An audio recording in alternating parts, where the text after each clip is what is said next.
உண்மை வெல்லும் புதிய நேரத்தில் வரும் திங்கள் முதல் வெள்ளி வரை இரவு 8:30 மணிக்கு நமது கலைஞர் தொலைக்காட்சியில்.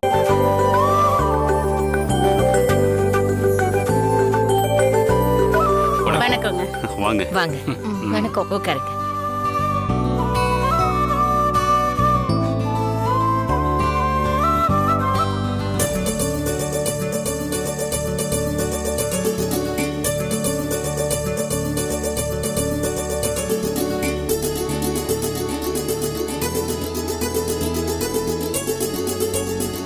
ஏன் ஜோதி, இந்த மாப்பிள்ளைய பத்தி ஒழுங்கா விசாரிச்சீங்களா?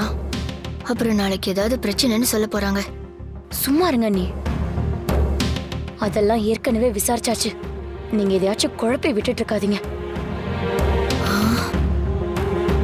பாத்தீங்களாங்க, ஒரு நல்லது சொன்னா எப்படி சிடு சிடுன்னு பேசுறான்னு.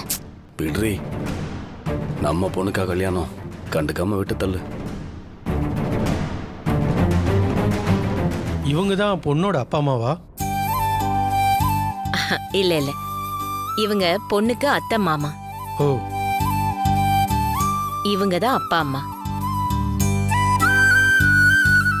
இவங்களுக்கு ஒரு பையன் ஒரு பொண்ணு.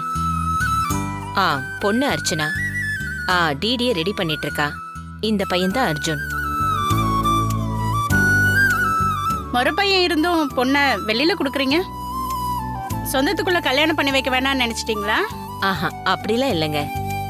என் பேத்தி பவிக்கும் அர்ஜுன் முறைதான். 2 பேரும் ஒருத்தர் விரும்பினாங்க. அதான் அவங்களுக்கு கல்யாணம் பண்ணி வச்சிட்டோம்.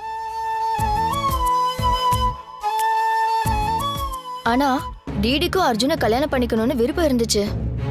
என்ன பண்றது, கடைசியில பவிக்கு தான் கொடுத்து வச்சிருக்கு.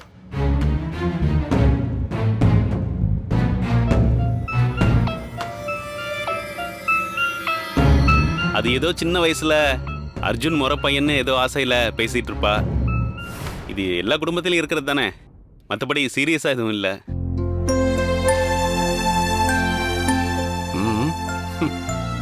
அர்ஜுனும் பவியும் விரும்புறாங்கன்னு தெரிஞ்சதுமே டிடி புரிஞ்சுக்கிட்டான். பெருசா லவ் எல்லாம் கிடையாது. கேட்டீங்களா? லவ்வே இல்லையா. அர்ஜுனை கட்டிக்க அவ என்னென்ன விஷ வேலை பார்த்தான்னு நமக்கு தானே தெரியும்.